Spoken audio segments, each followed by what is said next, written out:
ஒரு ஒரு பொதுவான ஒரு பலன் தான். அப்ப இதெல்லாம் வந்து நம்ம பார்க்கும்போது, இப்ப ஞாயித்துக்கிழமைனா என்ன? சூரியனோட நாளுங்க.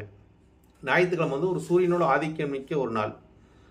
அதாவது சூரியன் வந்து இருக்கிற கிரகத்திலேயே மற்ற கிரகத்துக்கு எல்லாத்துக்குமே ஒரு ஒளிய குடுத்து, பிற கிரகத்தையும் ஒரு பிரதிபலிக்கும் வண்ணத்தை செய்யக்கூடியது தான் சூரிய பகவானோட வேலைங்க.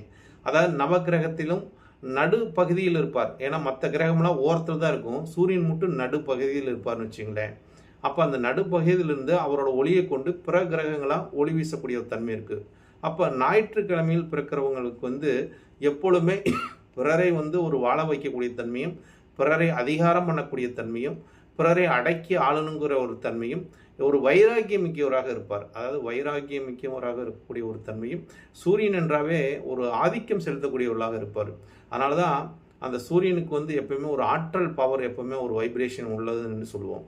அந்த மாரி ஒரு சூரியனோட ஒரு நாள்